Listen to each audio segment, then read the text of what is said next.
Hi అండి, welcome to విచ్చు home kitchen. ఇవాళ meal maker బిర్యానీని ఇంట్లో ఈజీగా ఎలా తయారు చేసుకోవాలో చిన్న వీడియోలో చూపిస్తున్నానండి. ఇది చాలా టేస్టీ డిష్. మనకు సైడ్ డిష్లు ఏమీ లేకపోయినా ఆనియన్ రైతా చేసుకుంటే చాలు, చక్కగా తినేయచ్చు. ఇప్పుడు దీన్ని ఎలా తయారు చేసుకోవాలో చూపిస్తాను. ముందుగా మనం మీల్ మేకర్ని ఉడికించి పెట్టుకోవాలండి. తలతల మరుగుతున్న వాటర్లో వేసి ఒక 2 నిమిషాలు ఉంచుకున్నాక వాటిని తీసి మళ్ళీ చల్లనీళ్ళల్లో వేసి ఒక 2 నిమిషాలు ఉంచుకోవాలండి. ఉంచుకున్నాక ఇప్పుడు వీటిలో వాటర్ అంతా ఇలా నెమ్మదిగా ప్రెస్ చేస్తూ తీసేసుకోవాలి.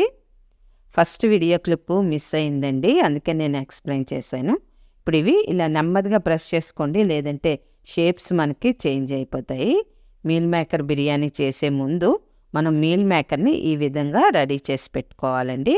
ఇప్పుడు అన్నింటినీ ఇలా ప్రెస్ చేసి తీసుకొని వీటిని ఒక పక్కన పెట్టుకుందాం. ఇప్పుడు రైస్ తీసుకుందామండి. నేను ఇక్కడ బాస్మతి రైస్ తీసుకున్నాను. ఒక 2 సార్లు నీట్గా క్లీన్ చేసుకున్నాక వాటర్ పోసుకున్నానండి. మీరు బాస్మతి రైస్ ప్లేస్లో మామూలు రైస్ అయినా తీసుకోవచ్చు. దీన్ని అరగంట సేపు నానబెట్టుకుందాం. ఈలోపు స్టవ్ మీద బాండీ పెట్టుకొని 1 టేబుల్ స్పూన్ గీ వేసుకోండి. అలాగే ఒక 2 టేబుల్ స్పూన్స్ ఆయిల్ వేసుకోండి. ఆయిల్ హీట్ అయ్యాక బిర్యానీ స్పైసెస్ మన దగ్గర ఏవి ఉంటే అవి వేసుకోవచ్చండి. వేసుకొని మంచి ఆరామ వచ్చినంత వరకు వేయించుకోవాలి. అయితే ఇక్కడ ఆయిల్ కొంచెం హీటు తగ్గి వేయించుకోండి, ఎందుకంటే ఆయిల్ కానీ హీట్ ఎక్కువ ఉంటే స్పైసెస్ వేసిన వెంటనే పేలుతాయండి. కొత్తగా చేస్తున్న వాళ్ళకి తెలియదు కదా, అందుకే ఎక్స్ప్లెయిన్ చేస్తున్నాను. ఇప్పుడు ఇందులో ఒక 4 పచ్చిమిరపకాయలను కూడా కట్ చేసి వేసాను. ఇక్కడ రెడ్ వేసానండి, మీ దగ్గర గ్రీన్ ఉన్నా వేసుకోవచ్చు. ఇవి కొంచెం వేగిన తర్వాత ఒక పెద్ద సైజు ఉల్లిపాయని పొడుగ్గా కొద్దిగా పెద్ద ముక్కలుగా కట్ చేసి వేసుకోండి. ఇది కూడా ఆయిల్లో పూర్తిగా వేగిపోవాలి. ఫ్రెండ్స్, ఈ ఉల్లి వేగేలోపు ఈ వీడియోకి ఒక్క లైక్ చేయండి ఫ్రెండ్స్. అలాగే కొత్తగా ఎవరైనా మన ఛానల్లోకి వచ్చి చూస్తున్నట్లయితే సబ్స్క్రైబ్ చేసుకుని పక్కనే ఉన్న బెల్ ఐకాన్ని యాక్టివేట్ చేస్తే నేను చేసే రెసిపీస్ అన్నీ మీకు అప్డేట్ వస్తాయండి. ఉల్లి కూడా చక్కగా మగ్గిపోయింది కదా. ఇప్పుడు ఒక పెద్ద టమాటాని కూడా ఇలా పొడుగ్గా కట్ చేసి వేసుకోండి. ఇక్కడ టమాటా ప్యూరీ అయినా వేసుకోవచ్చండి, కాకపోతే ముక్కలు వేస్తే మనకు తినేటప్పుడు కొంచెం నోటికి చక్కగా ఈ ముక్క తగులుతుంది, టేస్ట్గా ఉంటుంది కదా, అందుకని ముక్కలు వేసాను. టమాటా కూడా ఆయిల్లో పూర్తిగా మగ్గిపోవాలి.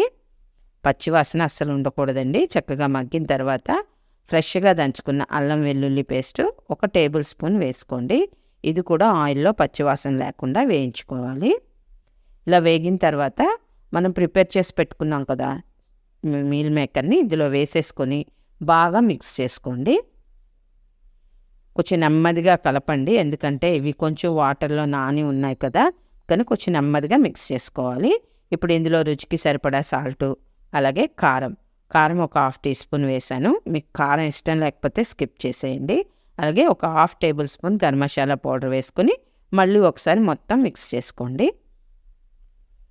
ఫ్లేమ్ అయితే మీడియంలోనే ఉంచుకోవాలండి. ఇలా మిక్స్ చేసుకున్న తర్వాత ఇందులో మనం రైస్ని యాడ్ చేసుకుందాం. ఇందాక నానబెట్టాం కదండి, వాటర్ అంతా కూడా తీసేసి చక్కగా వడకట్టుకొని వేసుకోండి. వేసాక ఇందులో సన్నగా తరిగిన కొత్తిమీర, అలాగే పుదీనా ఆకులు వేసుకోండి.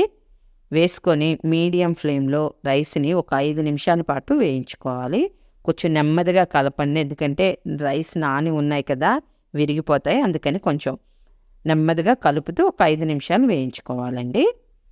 ఫ్రెండ్స్, మన ఛానల్లో రైస్తో అయితే చాలా ఐటమ్స్ ఉన్నాయండి. ఇంట్లో ఈజీగా ప్రిపేర్ చేసుకునే విధంగా చేసి పెట్టాను. లంచ్ బాక్సులకి, తర్వాత గెస్ట్లు ఎవరైనా వచ్చినప్పుడు బిర్యానీలు, చాలా డిషెస్ ఉన్నాయి. ఒకసారి వాచ్ చేయండి ఫ్రెండ్స్. చక్కగా ఇవి చూసారా, మొత్తం అంతా మిక్స్ అయింది కదా. ఇప్పుడు ఇందులో వాటర్ని యాడ్ చేసుకుందాం. ఇప్పుడు ఈ వాటర్ వేస్తున్నాను కదండి, ఆ గ్లాస్తో రైస్ తీసుకున్నాను. వాటరు 1 గ్లాసు 3/4 గ్లాసు, అంటే 1:3 వేస్తే సరిపోతుంది. మీరు కుక్కర్లో పెట్టుకుంటే 1:30 వేసుకోవాలండి. లేదు నానబెట్టకుండా మామూలు డైరెక్ట్ చేసుకుంటాము అంటే ఒక 2 గ్లాసులు వేసుకుంటే సరిపోతుంది. ఇప్పుడు బాగా కలిపేసి ఒకసారి సాల్ట్ కూడా సరిపోయిందో లేదో చూసుకొని వేసుకొని మిక్స్ చేసేసుకొని మూత పెట్టేసుకొని మీడియం ఫ్లేమ్లో ఒక 5 నుంచి 8 నిమిషాల పాటు ఉంచుకోవాలండి. మధ్య మధ్యలో మూత తీసి 2 నిమిషాలకు ఒకసారి కలుపుకోండి. నేను 5 నిమిషాల తర్వాత మూత తీసాను. మొత్తం అంతా ఒక్కసారి కలుపుకోవాలండి. అడుగు వాటర్ ఏమైనా ఉందేమో చూసుకోవాలి. చూసారా, కొంచెం వాటర్ ఉంది కదా. ఇప్పుడు ఏంటంటే కలిపేసుకొని మూత పెట్టేసి సిమ్లో ఉంచుకొని ఇంకొక 5 నిమిషాలు ఉంచుకోవాలి. 5 నిమిషాల తర్వాత మూత తీసి చూస్తే సరే చక్కగా కొంచెం చెమ్మగా ఉంది కదండి. ఇలా ఉన్నప్పుడే స్టవ్ బంద్ చేసేసుకోవాలి. మనకు చల్లారాక చక్కగా విడివిడిగా వస్తుంది. ఫ్రెండ్స్, మీకు నచ్చినట్లయితే లైక్ చేసి మీ ఫ్రెండ్స్కి, రిలేటివ్స్కి షేర్ చేయండి. ఇప్పుడు ఇలానే మనం వడ్డించేసుకోకుండా మూత పెట్టేసి ఒక 5 నిమిషాలు ఉంచుకొని సర్వ్ చేసుకుంటే మీకు చక్కగా బిర్యానీ పొడి పొడిగా టేస్ట్గా చాలా బాగా వచ్చిందండి. నాకైతే తప్పకుండా ట్రై చేయండి ఫ్రెండ్స్. మీరు ట్రై చేశాక ఎలా వచ్చిందో కామెంట్ చేయండి.